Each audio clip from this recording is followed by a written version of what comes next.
পৃথিবীর কেউ আল্লাহর ওলি হতে পারে না, পৃথিবীর কেউ ভালো মানুষ হতে পারে না, সফল হতে পারে না, ক্যারিয়ার সুন্দর করতে পারে না, নেতা হতে পারে না, ব্যবসায়ী হতে পারে না।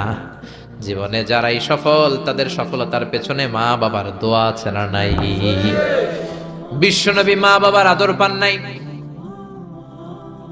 জন্মের আগে বাবারে হারালেন, 6 বছর বয়সে মারে হারালেন। মা বাবা ছাড়া ইয়তীম হয়ে বিশ্বনবী বড় হলেন। প্রথমে দাদার কাছে, তারপরে চাচার কাছে ইয়তীম নবী বড় হতে লাগলেন। বিশ্বনবী যখন হুদাইবিয়ার উমরা করতে যাবেন, পথিমধ্যে বিশ্বনবীর মায়ের কবর পড়ল। জায়গাটার নাম ছিল আবওয়া। কি নাম? আবওয়া নামক জায়গায় এসে বিশ্বনবী আল্লাহর কাছে ফরিয়াদ করলেন, আল্লাহ, আমি আমার মায়ের কবর জিয়ারত করতে চাই, অনুমতি দেন। বিশ্বনবীর মায়ের নাম কি?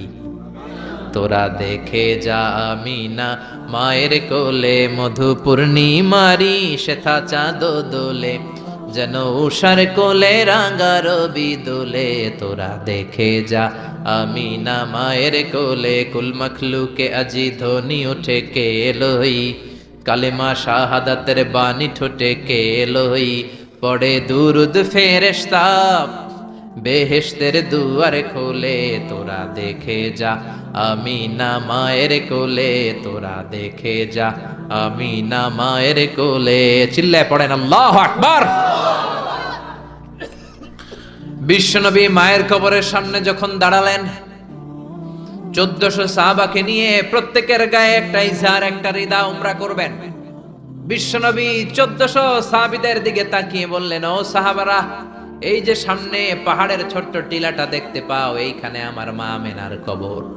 আল্লাহ আমাকে আমার মায়ের কবর জিয়ারতের অনুমতি দিয়েছে, আমি জিয়ারত করব। কিন্তু খবরদার, খবরদার, তোমরা কেউ কান্নাকাটি করতে পারবা না।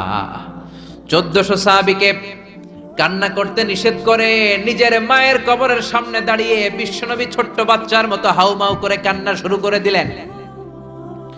বিশ্বনবীর চোখের পানি দেখে 1400 সাহাবা কান্না শুরু করে দিল। বিশ্বনবী সাহাবীদের দিকে মুখ ফিরিয়ে বলে, ও সাহাবারা, কাঁদো কেন? তোমাদেরকে না বললাম তোমরা কেঁদো না? সাহাবারা বলল, ও নবী, আপনাকে আমরা আমাদের কলিজার চাইতে বেশি ভালোবাসি। আপনারে যখন আমরা কান্না করতে দেখি, আমাদের দুটি চোখ আমরা আর শুকনা রাখতে পারি না।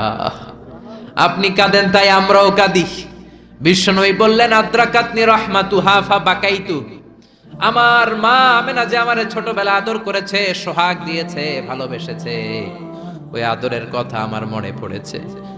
আমার মা আমেনা আমারে জাইতুনের তেল মালিশ করে দিত, আমার মা আমেনা আমারে জামা পরিয়ে দিত, আমার মা আমেনা তার দুটি ঠোঁট দিয়ে এমন কোন জায়গা নাই আমার দেহে চুমু দেয় নাই। আমার মায়ের কথা আমার মনে পড়েছে, তাই আমি কেঁদেছি। তোমরা কাঁদো কেন? বিশ্বনবী নিজেও মায়ের কবরের সামনে দাঁড়িয়ে নিজেও ধৈর্য ধারণ করতে পারে নাই। এজন্য মায়ের দোয়া নেয়ার দরকার আছে রাডাই।